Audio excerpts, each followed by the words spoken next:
All right, hello everyone. This is Jack Bosch speaking. I am almost ready to get started. Okay, I should be ready right now. Okay, so first of all, as always, let me quickly bring the little question box up and see if you guys can hear me. If you guys can hear me, let me see it. Go into the little question box of GoToWebinar and let me hear. Okay, yes, I see the first few people can hear me. Okay, wonderful. Okay, Ron, Steven, Alex, Sylvie, Mike, Jim, Edita. Okay, wonderful, and many more can hear me. Good. So, welcome. I'm back from vacation. I was a week in Germany, having an awesome time with my wife, my daughter, celebrating my dad's 70th birthday. Just having a blast.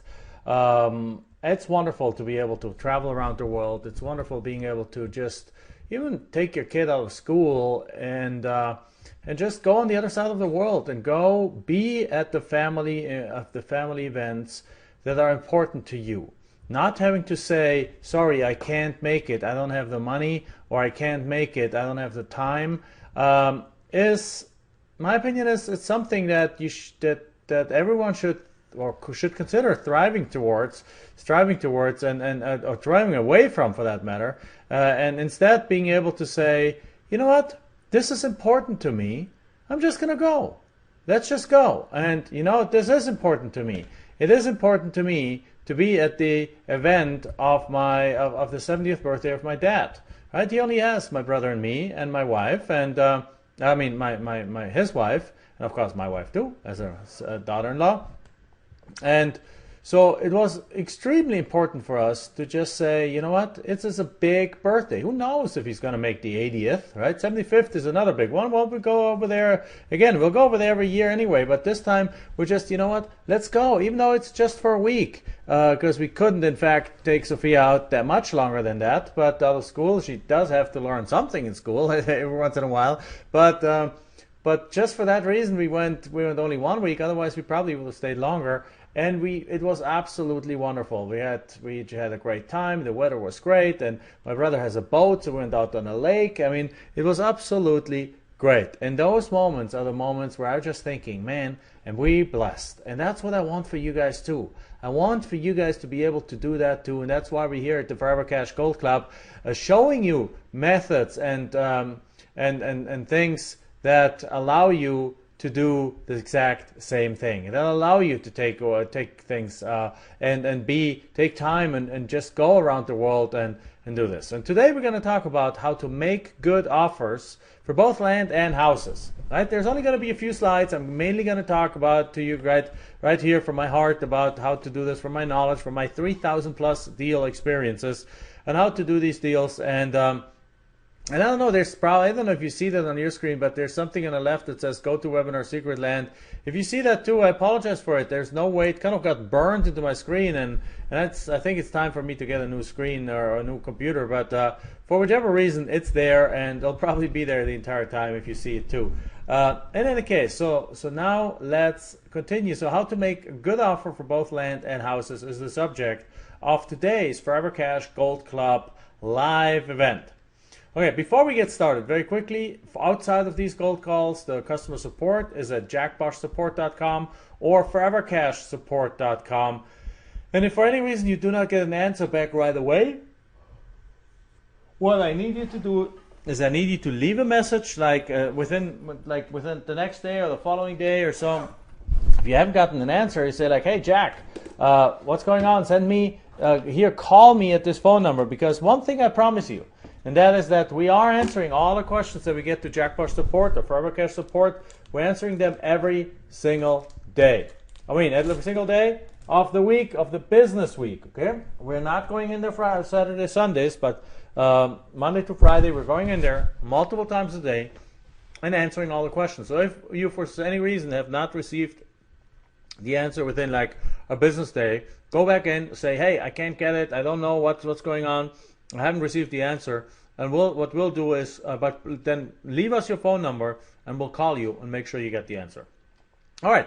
Also, register your tickets for our next live event. It actually says in Phoenix. It's not in Phoenix. It's in Orlando. So I'm trying to edit this right now. There we go. So go register your tickets for our next live event, the real estate live event land and house flipping live event called, and that's going to be in Orlando, Florida on January 23rd to the 25th. 23rd to the 25th. Make sure you register your ticket right away, because you are in a gold program. You do not have to pay $1,000 for a ticket. You can get in for just a token payment, a seat reservation fee of $97. So it's ridiculously low. For that, you get me for 3 days. We do not have outside speakers usually. It's me. Occasionally, perhaps one of my team members that goes up and explains the concept, so I get a little break. But usually, it's literally the entire event is just me and my team teaching you how to flip land, how to flip houses, how to get tax leads, how to get tax deeds, how to make $10,000, $20,000, up to $40,000 in every single deal.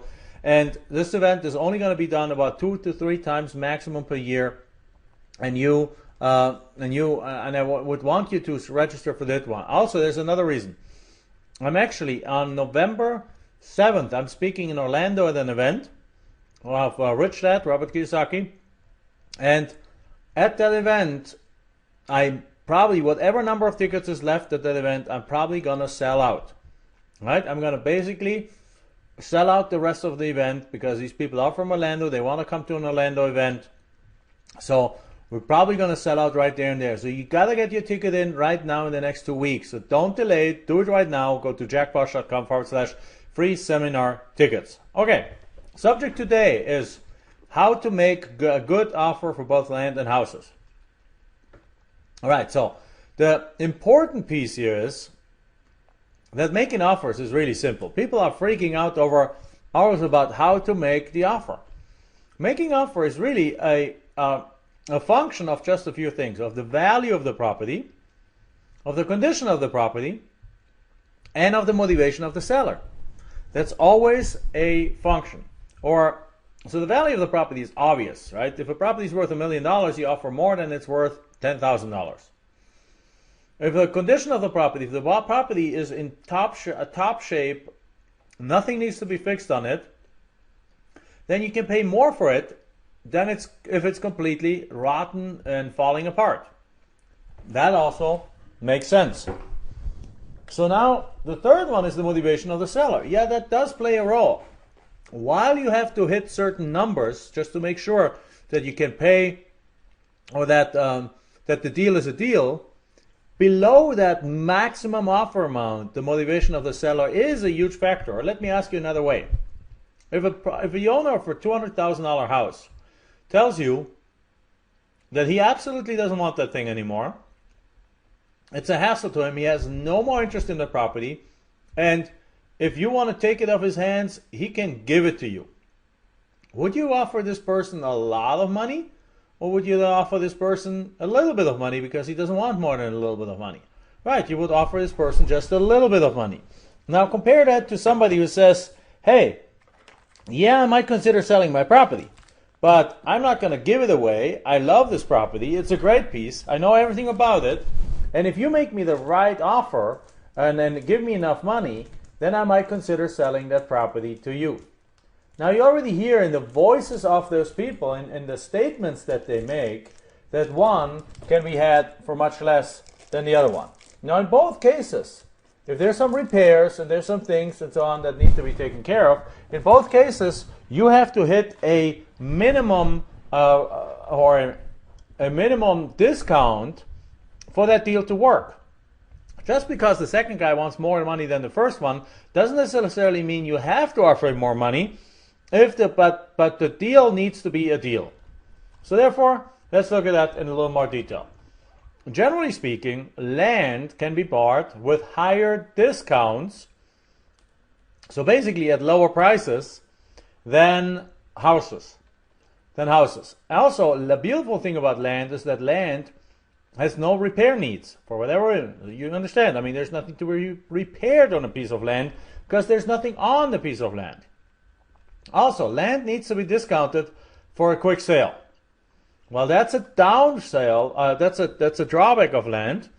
That if you price a piece of land right at market, and you're not willing to accept any kind of seller financing or something like that, then this piece of property, this piece of land might sit there for a while, unless, of course, it's like an acre in Manhattan, right where every builder in the area is clamoring to buy something because there is just no land. And if you're the only one with a piece of land, you don't have to discount it. The sheer fact that it's available for sale makes everyone jump on it and pay you outrageous amounts of money for it. But if this is in the outskirts of town or in a small town in a rural area, then you need to discount it if you want to sell it quickly. Therefore, you need to buy it cheaper in order to be able to discount it and still make money. Okay? But the fact is that land doesn't know repair needs, so you don't have to build into the equation any other kind of factors like you have to do in houses, because there's nobody that rehabs it. There's nobody that needs hard money financing to buy it. And there's nobody that does any of those things.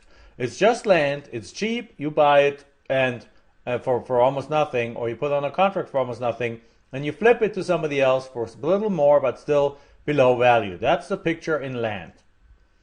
So, in houses, on the same time, you need a discount. The discount that you get on the houses needs to be big enough to cover for repair. So let's quickly go back. In the land area, the discount that you get from the purchase price needs to be enough to cover your profit and give the person that you sell the property also a profit. Especially if you flip it cash quickly as a wholesale deal.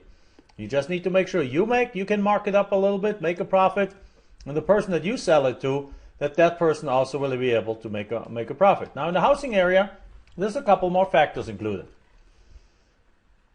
In the housing area, there is, let me just adjust this on my screen for a moment, okay? In the housing area, the discount needs to be large enough to cover repairs, to cover the profits for the rehabber, and to cover also the rehabbing financing costs, because a lot of the houses are not being bought cash, or they're being bought cash, but the rehabber who buys it from you doesn't have that cash. He borrows that cash from a hard money lender so that he can make a cash offer to you. Now when that happens, he has extensive expenses to cover the cost of that financing. So as a result, the discount that you get needs to be able to be steep enough that there's enough money in there to pay for the repairs, to pay for the rehabber to have a profit, and for financing costs. But the houses do not need to be discounted beyond that. They just have to have enough money in there for all parties. So, and the houses can be ugly in the process. Now for the end customer, when the owner of a house, a rehabber, sells it to the end customer after the rehab, they also don't need to be discounted. So they actually do need to be discounted for you to buy them, but they can be ugly and so on, but they don't need to be discounted for the end customer.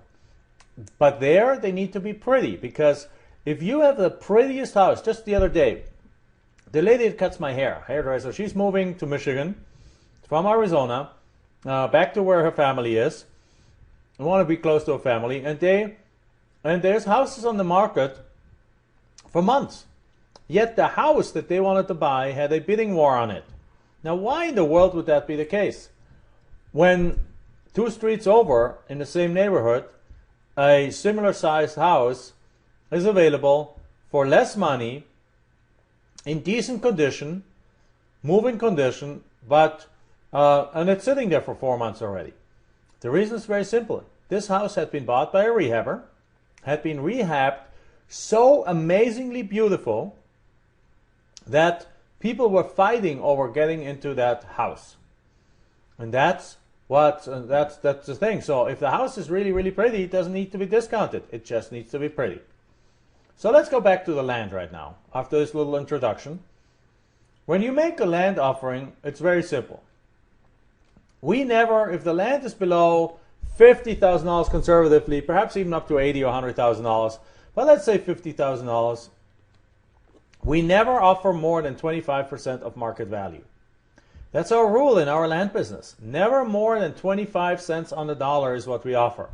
Now that means that you have 75% profit margin in there, no repairs and no rehabber that needs to make a profit, but that you can literally turn that property, if it's in a desirable area, and sell it with a 75% markup, or actually if you take it at 25% as the basis, with a 300% markup, sell it for 4 times what you bought it for, and make some amazing profits on it.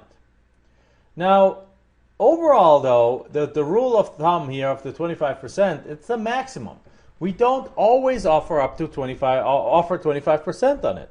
So, for example, as a matter of fact, the lower the value of the property, the lower the percentage of value we offer. And if that's a little too complicated, let's walk right into an example. Let's say a property is worth $40,000, so it's not yet $50,000. If it's $50,000, we might offer 25%.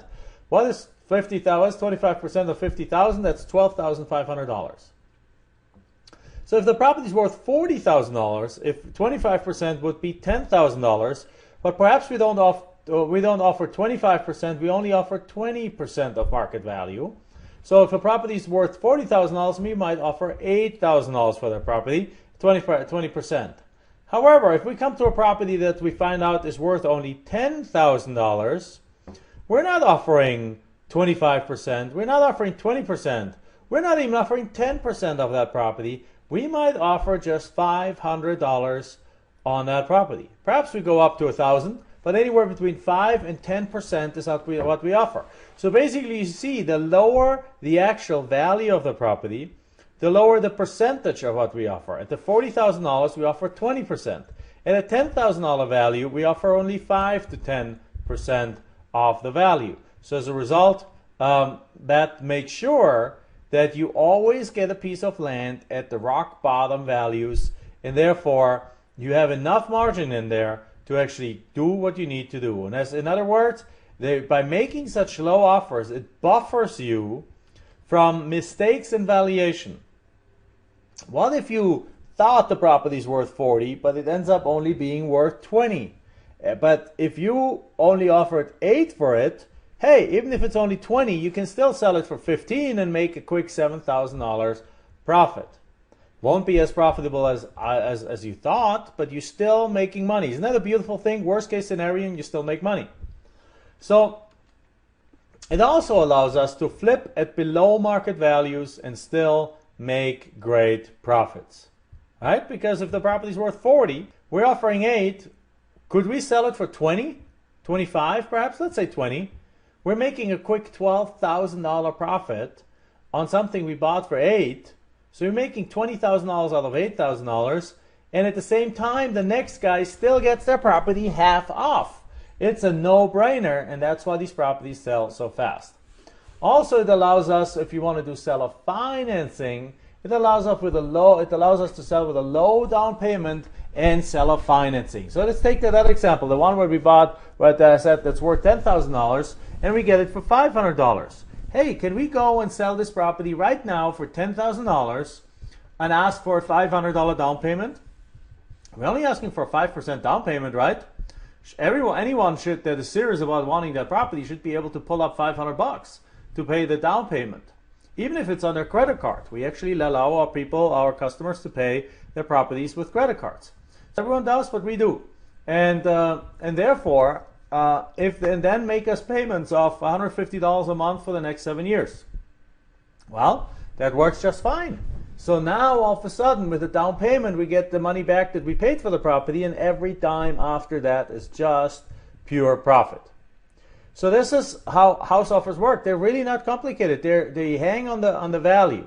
We're going to talk about how to find the right value in a property in just a few weeks in another of the Forever Cash Gold Clubs. I can't unfortunately go through my entire program here, my entire Land Profit Generator or Flip It Fast Formula program every time on the Gold Call, because we only have about 45 minutes to an hour to do this call. But the thing is, what people are struggling with is sometimes with finding the right value for the property. And then once they have the value, they don't know what to offer. So just very simply, do what we did right now. I'm going to go backwards right now. Take a piece of paper and on the right side put the value of the property. On the left side, upwards put the value in the property, and to the right side put the amount of the offer on it, and then basically put a line in there. If you pay $40,000, if it's worth 40, you pay 20%. If it's worth 30, you pay 15%. If it's worth 20, you pay perhaps 12%. If it's worth 10, you pay 5 to 10%, and you make a rule out of that, so that every time you come up across a deal, and once you establish the value in it, you just look at the little chart and you know what to offer. As a matter of fact, in our program, the landprofitgenerator.com, you can go to www.landprofitgenerator.com and check it out there. When you buy the program there, we have a webinar coming up in the next few days, I believe. Then in the program comes with a offer maker tool that you just put in the value of the property, and it tells you what the range is that you should offer. Okay, so now house offers. Now in the house offer, you need to offer low enough to make sure that you have secured your own profits. Also, you need to make sure that there's enough equity, enough margin in there that you can cover the repairs, that the repairs of the property can be paid for, and that the rehabber who does the repairs also makes a profit. Plus, again, the rehabber financing costs come into play here, because if the rehabber finds it, it might cost them a little extra money. So let's take an example. When you see, and that's why sometimes people go wrong. They see a house worth $200,000, and they see they can get that house for $160,000. Well, they get excited. They think like, wow, I get this house for $40,000 under value. But wait a second. That does not mean this is a deal yet, because there needs to be a few, $40,000 in this case needs to be enough to pay for the repairs and to make some profit for you if you do your own repairs. But if you wholesale the deal to somebody else, then in those $40,000 there needs to be, so in our example I just said you got an offer, you can buy it for $160, and you're thinking it's a deal. Well, in this $40,000, if you wholesale it, there needs to be enough money in there for you, enough money for the rehabber that's going to rehab it, and enough money for the rehabber to actually pay for the repairs and for his financing costs. So let's look at an example like this. Let's say in a house worth $200,000, you want to make ideally a $20,000 profit.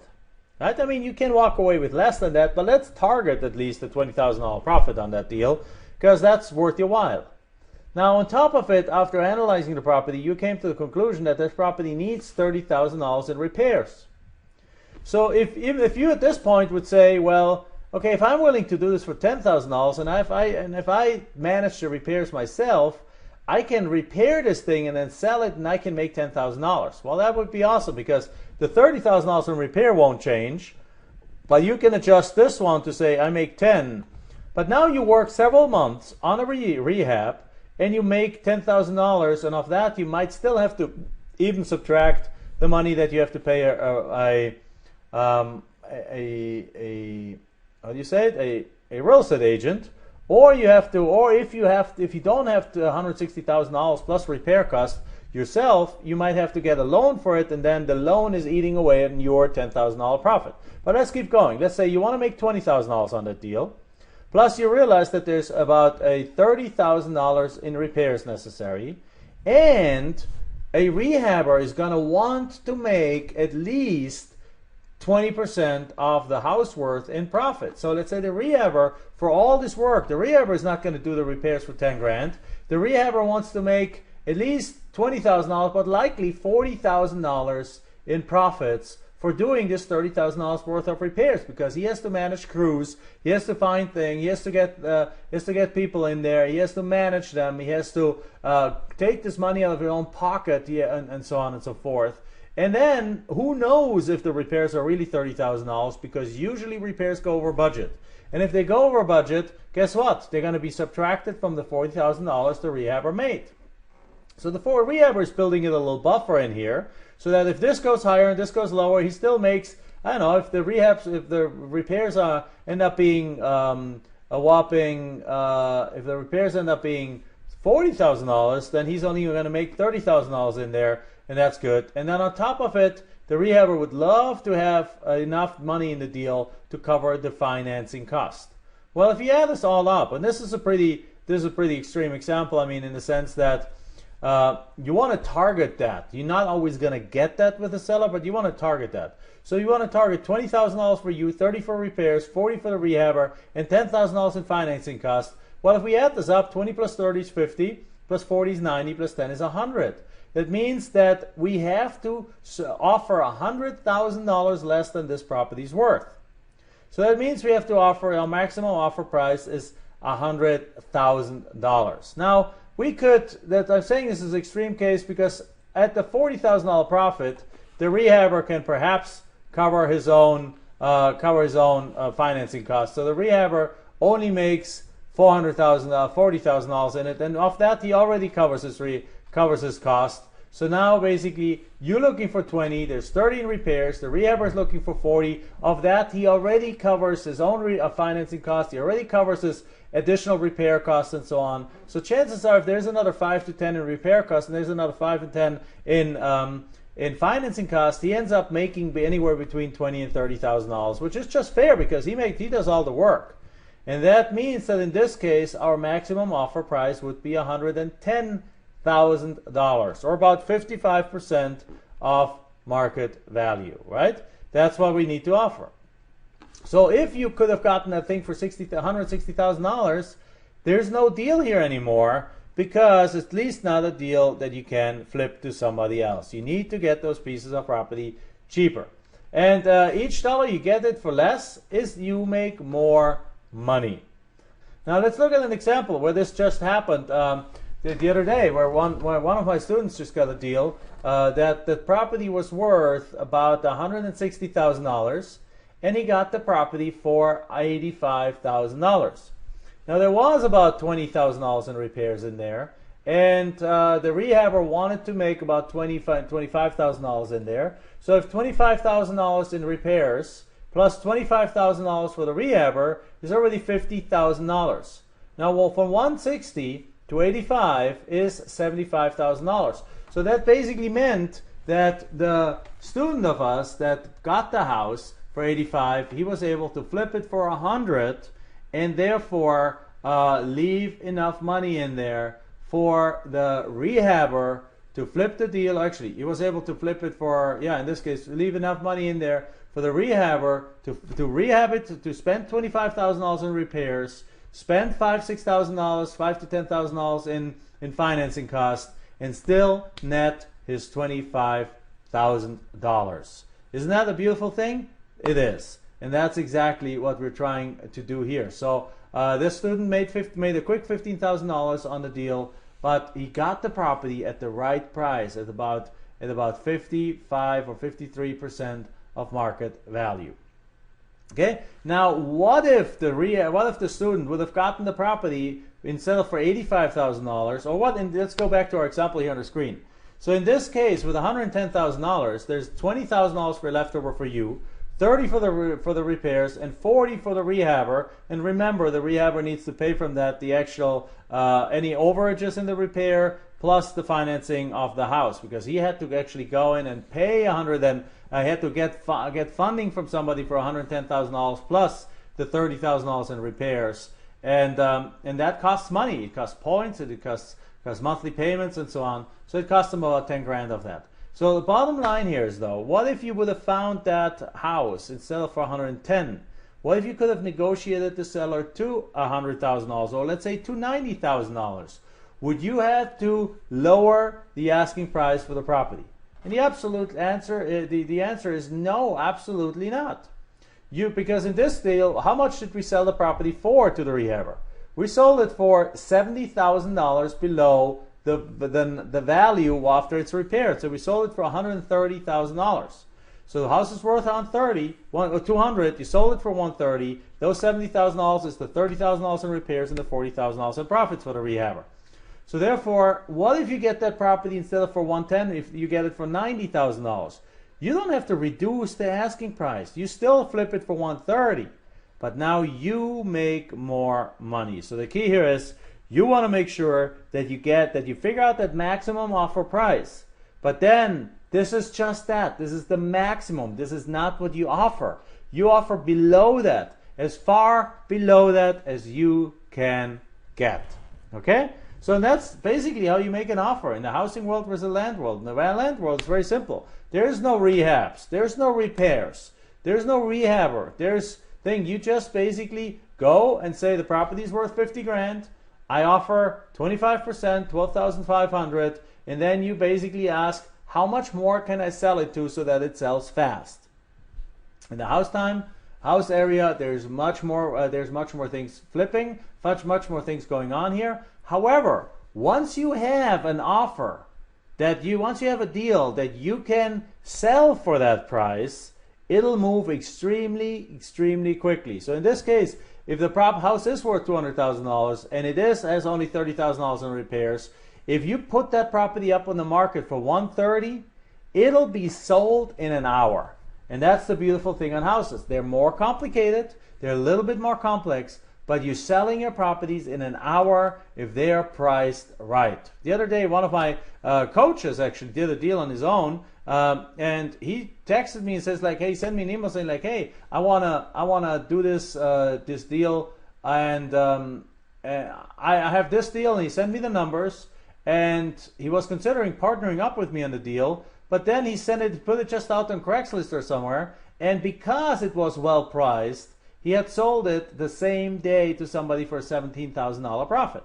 So this is how things work in the market on a daily basis. All right. So with that, I wanted to actually, I want to pretty much finish up what we talk about right now. Actually, there's one thing I need to do. I need to find. I wanted to make sure that we have. There we go. That if there's any questions, I can see them. But again, remember, we're going to go into much more detail, of course, in our live event, because instead of having 45 minutes or 30 minutes, we have, or an hour, we have 3 full days to explain every single little piece of these techniques to you at that live event. So, number one, go to jackbosch.com/free seminar tickets. It's on January 23rd to the 25th in Orlando, Florida. And again, outside of these calls, if you have questions, go to jackboschsupport.com and forevercashsupport.com. And if you don't get an answer back, which you should the same day, if you put it in the morning, you should get an answer back the same day. If you put it in the evening, you should get an answer back the next day. If you don't, for some reason, then go in the next day and at the end and say, hey, haven't gotten an answer, please somebody call me. All right, so with that, now I am open for a couple of questions, ideally about what we just talked about, and if not, then shoot away about anything else. But usually these calls are not open-ended Q&A calls. They're guided Q&A calls. Well, they're guided content calls right now, where we talk about these offers. So the key message I have, while I'm waiting to see if there's somebody has a question, is the key message I have here is when you make offers, one of the reasons I love land is that it's simple, right? I don't have to calculate how much repairs there are. I don't have to calculate how much a rehabber is going to want to make, because there's no such thing. All I need to basically make sure is I get this property cheap enough that if I mark it up, it's still a deal out there. It's still a bargain property. Or if I don't, and even then sometimes, I had one case, one of my students sold a deal where it was worth about $60,000. He had gotten it for $8,000, and he put it up for like $45,000 or $50,000. So still at a discount of market value. But it still sat there for a few weeks and it didn't sell right away. So at this moment, he reached out to us, and I gave him the advice to sell it for seller financing. So he sold it with seller financing at pretty much the same price, and it sold in a matter of 7 days. He had that thing sold with a good down payment, and the people are making monthly payments that are great. And at some point of time, you can actually go sell the note. But the key is, even if you don't discount the price, if you change the way the deal sells, in this case with seller financing on land, you can switch those things very, very quickly. There's no regulations in the government that prevent you from doing it. That Dodd-Frank Act, that SAFE Act, and all those kind of things do not affect land. They, as far as I know, and I checked with my attorney, they do not affect land. So you can do land flipping as much as you want. You can do seller-financing with land as much as you want, and you're not going to be affected by it. The key is just get those properties cheap enough so that you can double the price or triple the price and sell them with cash, or you can take the price sometimes up tenfold and then sell them with seller financing, because when you sell with seller financing, not the deal is, the price is not the deal. It's the availability with low down payment. Just like when you buy a car. You want to buy a $100,000 Mercedes? Well, you don't have to have $100,000. You have to have a down payment, and you have to have the ability to make $1,500 a month in payments. Or you buy an $80,000 other car, you can lease it for a while. Well, you can do the exact same thing on land too, except for the leasing kind of. But you can by marking it up and selling it to seller financing, you don't actually play in the price game. You play in the affordability of the monthly payments game, and that's a much better game to be in. And then in the house area, the key again is there. Yeah, you gotta. I love this because of the speed. If you have the numbers right on a deal, $100,000 deal, $10,000 in repairs, to $20,000 for the rehabber, $20,000 for you, boom, you get this deal on a contract for $50,000, and you can flip this thing for $70,000, $65,000 tomorrow, in the same day, literally, in a matter of hours. The prices are right. House buyers are ready, and they are cash buyers.